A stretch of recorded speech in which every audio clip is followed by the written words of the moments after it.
So, of course, we're back in the car. I have quite a drive coming up. It's probably about 30 minutes one way. Yep, scheduled for 31 minutes from now. I have to go to a town that's outside the city quite a bit. I'm already in a town that's outside the city quite a bit. So, we just kind of have to pick up the remainder of the order that I purchased a few days ago. Turns out there were 49 cards missing. I know I should have counted them, but I didn't have the time this time. So this is pretty much my fault, but not like you had them there anyway. But that's fine. He dug them out. He found them. Turns out his wife made a pile to sell on whatnot or eBay or something, and she didn't list them yet. So no harm, no foul. I'm gonna go pick them up now. But that's not really what this is about. So sorry, it's like the whole minute burned pretty much. But I want to just talk a little bit about, in general, just Pokemon and Magic and stuff. Just kind of a good old fashioned drive and ramble. I mean, I got 30 minutes, might as well let loose. So it's kind of like an origin story. So we'll start with Magic, and because Magic is actually why I'm back into Pokemon. Way in 2014, I graduated college. I had a, kind of a shitty little job, all the standard stuff you'd expect from someone just out of college. And being broke, even with rent being relatively inexpensive at the time, I think like this house is like 875 a month or something, like a 3 bedroom, 2 bath. I didn't want to live on my own anyway. I'm a social person. I love talking to people and have people around. So I asked a buddy of mine. We actually met at work.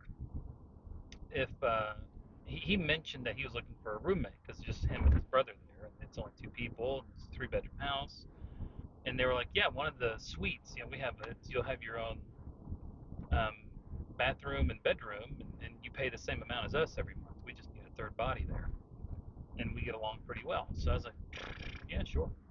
So I started doing that, and it was great. They're very fun to live with. They were hardly any trouble.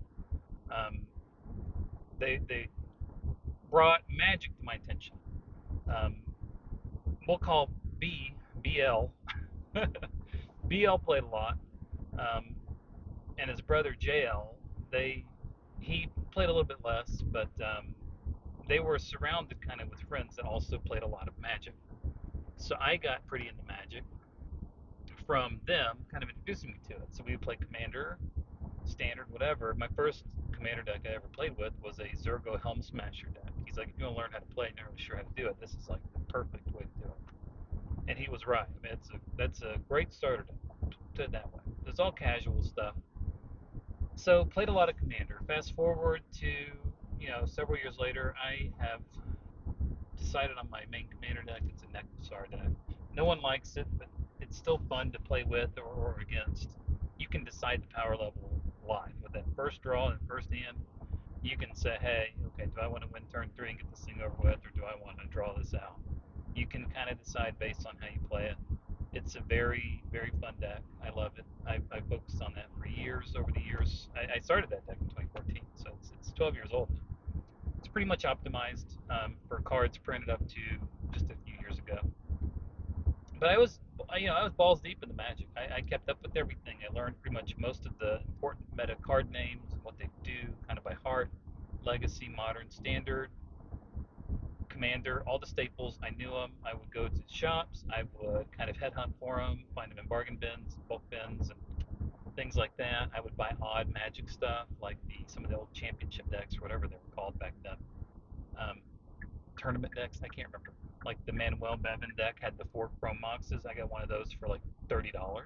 Not the Mox, the deck with everything in it, including those gold bordered plain tokens that people in Magic, yeah, used to really like those. Now it's not so much. People that do altered cards will actually use those cards and kind of paint them. So I was deep into Magic for many years, about 10, give or take, and then maybe not quite even 10. So what happened is the secret layer began. This was years ago. I could see the writing on the wall way back then. I bitched and moaned about it to anybody that would listen, to all my friends that were in Magic. I did not like where Secret Lair was going. at all. I don't like the precedent it was setting, and it didn't sit well with me personally as a collector or as a player. Because Magic is successful because of the secondary market. Don't let anyone tell you otherwise. That's the reason it's still around all these years later. Pokemon as well, even though they don't acknowledge the secondary market. Get the fuck out of here with that. Plus, this lawsuit's kind of bringing more to light than they like in regards to that and Secret Lair. But in the universes beyond thing happened. I think in 2019 was the first one of those. Ugh, made me want to actually throw up. I The idea that Magic already kind of had kind of a it wasn't a great IP if we're being 100% honest. People I think played for the mechanics. They used to support the IP a lot with books and comics and shit. They torched all that to bring in fucking Rick and Coral and I don't know. I already can't remember most of the characters' names from that. Missandei? No, that's Game of Thrones. So they brought in all these characters from outside, and I knew from the second that was announced that that's the beginning of the end, not of Magic, of my interest in Magic. I was one of those people that I wasn't super verbal about it. I don't care what you play in your deck. I don't care if I play against Commander Rick. It doesn't bother me. What bothers me is that it incentivizes the success of the set's incentivized, I should say. It's not present tense anymore. We've seen it. We've seen what happened. It incentivized Wizards to basically just not give a fuck about their own IP. And boy, this started the trend of just throwing that shit under the bus. One, one, one accident after another. Just bump, bump, bump, bump, bump. That bus never stopped hitting bodies, right? So it was hitting the corpses of all the planeswalkers, all the planes, all the mechanics, all of the people that actually care and try to keep up with this stuff that can no longer do it. I can't keep up with anything. And I was getting fatigued. I did not like Kaldheim. I did not like Strixhaven. I did not like any of the shit that was on the horizon at that time. I can't remember what sets there were. Middle Earth, I think. It might have actually been excited for that one, but that's only because it's Lord of the Rings. Who's not? And some of the cards look pretty cool. And I think the last Magic thing I truly bought, and I am total hypocrite for this. I understand. I will take credit for it. I'll take it. Was the Warhammer Commander decks. Why? Me and some friends of mine, we play Warhammer and Magic. It's a very overlapping community. The problem is, it overlaps one way, and we knew this when we did it.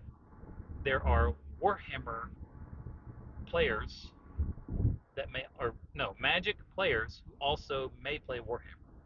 It doesn't seem to go the other way. I know a lot of people that play Warhammer. I would say 90% of them would never play Magic, ever. Just like in the reality of it is, most Magic players would never play Warhammer. But that was a pretty floppy, one-sided sharing, if you will. That was one kid on the playground offering another kid their toy and just getting completely bullied out of it the whole afternoon. Um, and it was embarrassing. I think it was absolutely embarrassing. It's if that's what it took to pull someone like me back in for that one release, then that's just sad. I mean, it's sad. That's when I got out of it. I got out of it. The last set I bought really anything of was Kaldheim, and that was a single pre-release. What do you call that thing? A pre-release box where you get the six packs. Um, and that was it, man. I bought one of those for like 25 bucks or whatever because it was doing dog shit at the time. I looked at those cards. I read those cards. I was like, this is horrible. I'm so out. And then Strixhaven released. I was like, this is so bad. Like now they're printing English cards, but they're in Japanese. But they're part of the English release. They don't know what the fuck they're doing anymore. I mean, they're throwing shit at the walls and seeing if anything at all, can stick and make anything relevant again for them. And it didn't. It just doesn't work. It sucks. I strongly, strongly dislike Wizards of the Coast and Hasbro and what they're doing. There could be a way out of it. I mean, I think Lorwyn, whatever, remastered or whatever the fuck it is, shows some light at the end of the tunnel, but what's next? Goddamn Teenage Mutant Ninja Turtles. And it's a whole set, like Final Fantasy. It's a whole fucking set with like 1,000, with what, 400 cards, 300 cards? Stupid. So stupid. Let me tap a red, a white, a green, and get my a margarita pizza for three, please. It's so stupid. I hate it. Um, So Pokemon's always been on the back burner. I played on TCG Player Live, or not TCG Player Live. Oh my god, selling for TCG Player is killing me.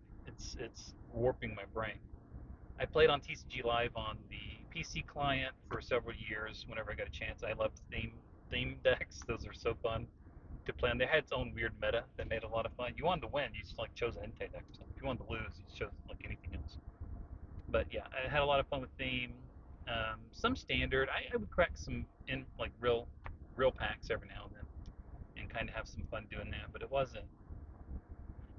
Cracking packs is always fun. So it was a lot more fun. I'll tell you this: it was a hell of a lot more fun um, when you didn't have to pay like $8 a pack for it. You go to any Target or Walmart and see the shit on shelves, and it was mega cheap, and you could just. I mean, they were giving it away. I remember Obsidian Flames when that came out. They had the Charizard box with the figure. Man, Target was practically begging me to buy one. They put that thing down to like, I think my wife found it for 35 or $40 around Christmas and got me one. But every time I'd go to the store, it was just begging to get bought. Please, please. And I bought it. I bought Pokemon for years, but not a lot of it. It wasn't my primary collection. Here's the thing: if I would barely crack Magic. I was a singles buyer, which is how it is. But when I cracked Magic, I would usually take what I got from that and trade it to my friends or give it to my friends that actually were into it more than I am. With Pokemon, that used to be a fun thing to open, even though you got absolutely just washed when you'd open the packs from the Sun and Moon Sword and Shield era and before. And I mean, you just got destroyed. You would open. I remember opening an Elite Trainer box, and I got like 2 hits, which is normal. When I say hits, that's a pretty fucking loose term here. Um, remember, I'm an any hits kind of guy. Like even if it's a reverse or hollow that Pokemon I personally enjoy, I call that a hit. Um, Now it's a lot more lenient, I would say. So that's, I mean, Pokemon was a long journey. You know, we're out of Magic now. I gave up. I don't like it. I probably won't support it. I hate the idea of ever giving Hasbro and Wizards of the Coast money. I actually got so fucked up over how badly Wizards was just pissing all over their IP. I I sold my Hasbro stock. I told them they can keep it. I'm not I'm not interested. You can keep it. I don't want anything to do with it right now. So I sold my Hasbro stock a year or two ago. When I told Magic to go fuck itself, that's when I sold my Hasbro stock. So worth it. I never want to touch it again. So with Pokemon, I mean, it's been. I was there from the beginning.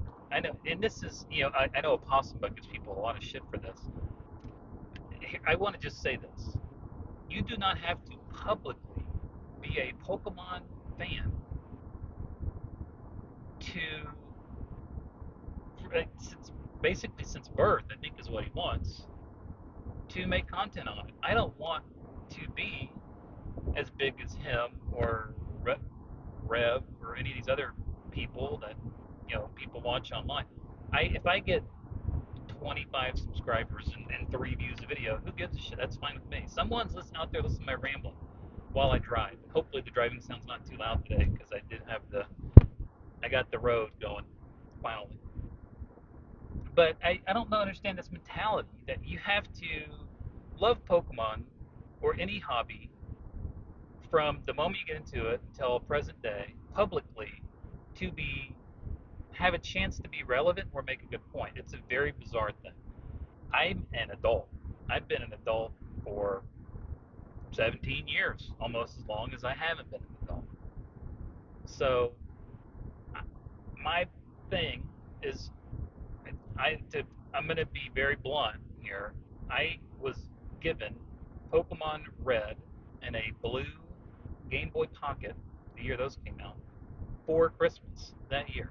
I was watching the show from the day the second episode aired for the first time in the U.S. on whatever our network is that aired, WPN or something, UGN, I can't remember. Because my cousin went to school, he watched it before school the previous day. We met each other at school. He said, "You got to watch this shit. It comes on like 6:30 in the morning." I was like, "Okay, whatever." Watched it. I was like, "Holy cow, this is great.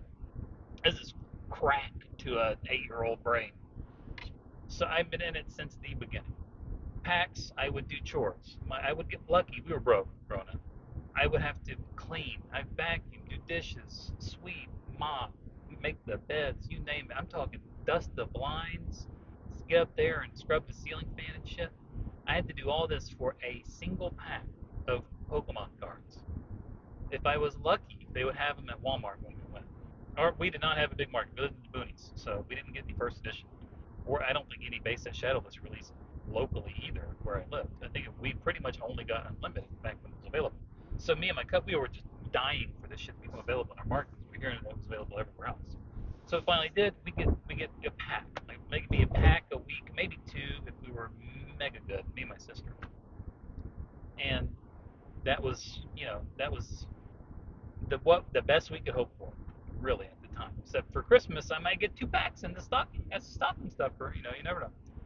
So I was thinking. So needless to say, I've been in it for a long. I was that involved in it from then until literally I was going off to college. I played Diamond Pearl Platinum in high school for hundreds of hours each. I was. I think I even full dexed two of them. Maybe not. Maybe it was Platinum and Pearl. I don't think I did it with Diamond. I got Diamond for real cheap off a friend of mine who didn't want it. I think it was $10. He hated it. He wanted to come back into Pokemon in high school. He said this sucks. And he sold it for $10. So I dropped out of the TCG early on. TCG, I didn't have anyone to play with, and we lived so out in the. I got disheartened because we lived out in the country, and in order for me to go to a local event, I had to convince my mom, as a very unconvincing 10-year-old at the time, 10, 11 maybe, to drive me all the way, about 35, 40 minutes away to the next city that had events in the local mall, and they were weekly. How many of those do you think I went to? I got lucky and maybe went to like three or four. Now, what was cool is I can't remember if I can find it. I did get a badge. I used to get these little pins that were like the 8 gym leader badges, and I have um, I think it's Blaine's badge and Misty's badge, but I can't remember if those were special events I completed or things you got for showing up. I can't remember. Shit was kind of weird and fast and loose back then. They had all sorts of stuff they were slinging out. But I keep coming back to Pokemon in general in my life as a hobby, as a thing I do. Because as I get older and think about childhood memories and stuff, this is not nostalgia baiting either. I know a lot of people say it's just nostalgia baiting. It's not true. My memory, my whole life has been really bad. I can barely remember pretty much anything. I have people bring up stuff all the time that we've done together, and I really don't remember. I have no memory of it. Almost zero most of the time, and zero a lot of the time. So I, but when it comes to remembering things about being a kid, I realize that most of my memories, believe it or not, somehow revolve around Pokemon. If I think back about my cousins and what we did and what we shared and all the fun shit we did, a lot of that is Pokemon related, which is very bizarre. I didn't realize, it took a lot of reflection to realize this anyway, that it has warped my perception of the hobby. And you could say, well, that is nostalgia baiting yourself. It's but what I find bizarre is a lot of people can remember fond memories of Pokemon with friends and family, but that's almost all I've got. I have no idea why, and that's crazy that this corporation has fucked me up so mentally so badly. Um, yeah, it's strange, but that's why I keep coming back to it. So I mean, it's yeah. Now, I'd be lying if I said there's no monetary aspect of it now. It's more expensive to get into. Um, but at the end of the day, it has been a part of my life for not 30 years. Anyone that says 30 years is crazy because they weren't into it when the shit released in Japan. All that. But since 1999, I mean, it really has been. Um, and that's one of the interesting things about it is it's a hard drug to give up. And like I said in a previous video, the reason I'm back into it pretty hard now, going whole hog, I think I said, is because I just don't give a fuck anymore. I just don't care. I don't care what people think of me for liking Pokemon. But there's a lot of, I remember, oh man, so we would meet up at my grandma's house and watch the show, and she'd be like, I don't know what the hell this is. She was pretty country, but she was probably the nicest lady I've ever met. But she didn't know what any of that stuff was. So this just kind of confused her. So we would watch. She would let us watch it. She'd just go, "Oh, I guess I'll go cook." She would just have watching the one TV in her house at the time. Then she got us another TV for the den, and that was where all the cousins hung out and watched Pokemon, Digimon, and Gundam Wing and stuff like that. I remember we watched Pokemon until after the Orange Island War. So it was after the Gen 3 show came on, I think, is when I stopped kind of watching it. Because by then I was like 14, 15. It wasn't the cool thing to do. Shonen Jump was coming to America. We were way more into um, doing Shonen Jump and stuff like that. Like we were all pretty much watching, like reading Shonen Jump as it came out, and watching any anime we could hold of. But we were really into Shonen Jump and reading it, swapping it around, stuff like that. We had a couple cousins that got like volumes of anime on VHS or DVD and the manga that we would kind of swap around there. So eventually that kind of took over a lot of the Pokemon stuff and any of the other kind of childhood things that we were into. So yeah, that's One Piece, Shaman King, Naruto, all these kind of were in Shonen Jump, early Shonen Jump. I think I jumped into Shonen Jump with issue two. The first one came out. I don't remember ever even seeing it in any local stores. The second one came out. It was only the bigger town around us, and then the third one came out. It was pretty much available everywhere around us, even like the small grocery stores. Pretty bizarre. I guess it was selling really well nationwide, so a lot of these grocery stores wanted to kind of snag it, put it in their magazine aisle. But that's kind of when I fell out of it for culturally, and the cards as well. The cards became really difficult to find. I think a lot of that's a product of WotC kind of dying off in terms of the Pokemon card production. Like they got chosen, they did not get chosen. They did not choose you, WotC, to continue doing it. Oh wow, leaving the town. Oh, it's past where I thought it was.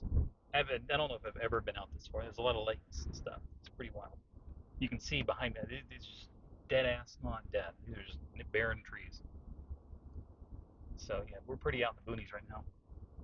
But yeah, so I was into it, kind of dropped out. Then I still played though. Still played the games. Loved Emerald, or not? I never had Emerald. I played the shit out of Ruby though. I still have that copy, that cartridge. I want to plug it in so many hours I had on it. Probably not as many as I remember.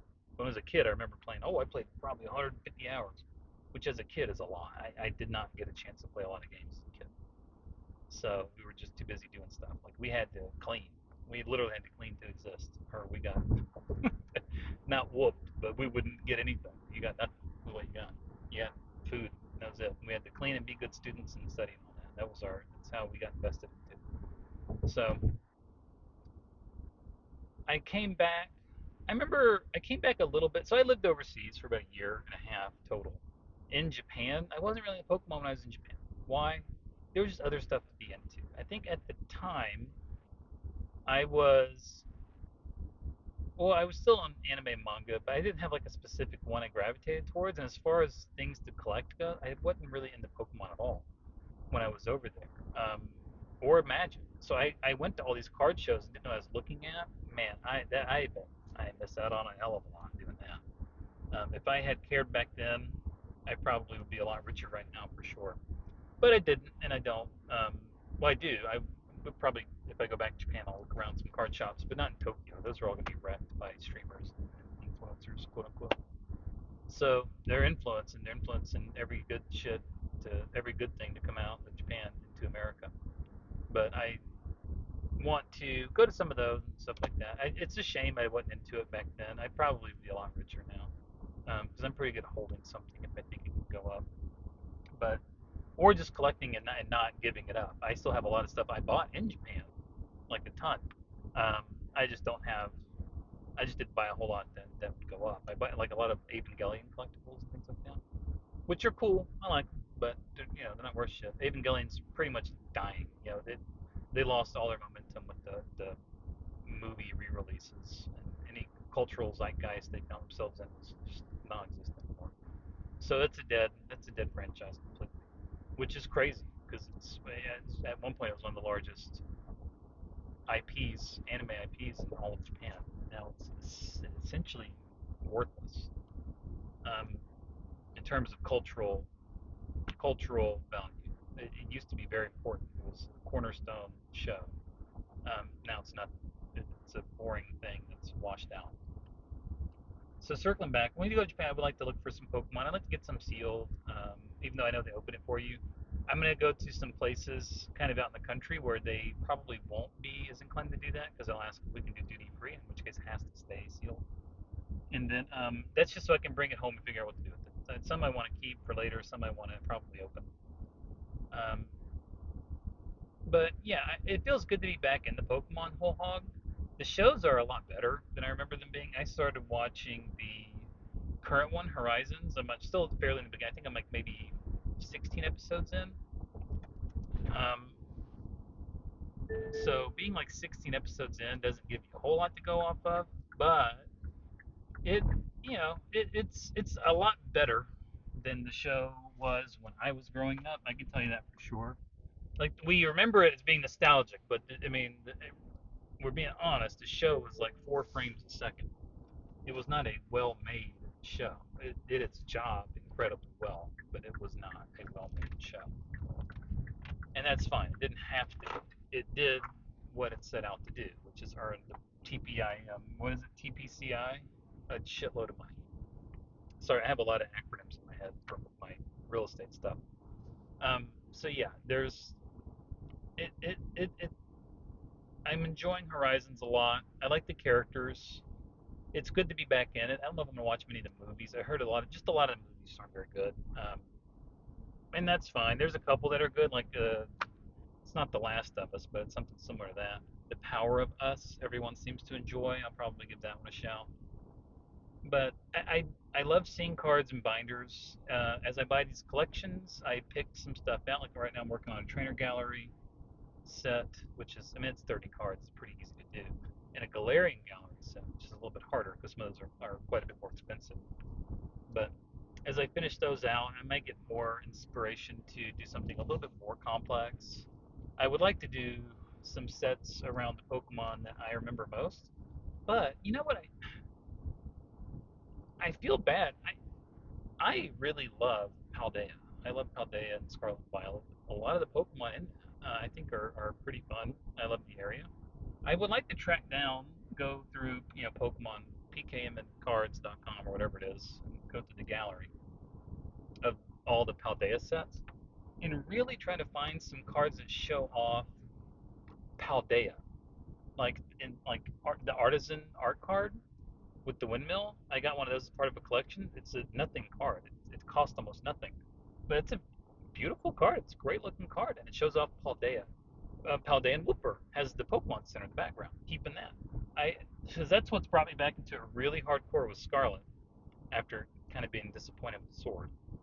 Um, Scarlet brought me back into it so hard, and I played for so much leading up to the baby being born with friends that I'm getting back into it, and also I like Paldea a lot.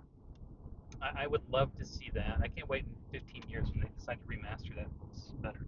It's going to be a great looking game, hopefully, as well as good as Game Freak and shit out.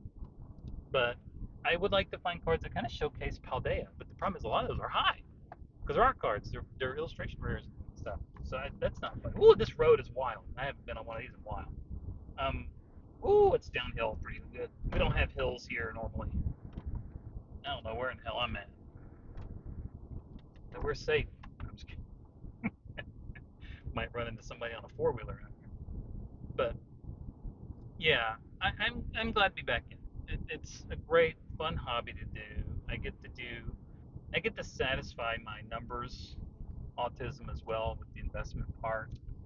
But glad to be back in it. Hope to stay in it for a while. It's fine to take breaks from stuff. You don't have to do things full time all the time. Sorry if people make you feel that way, but you just don't have to.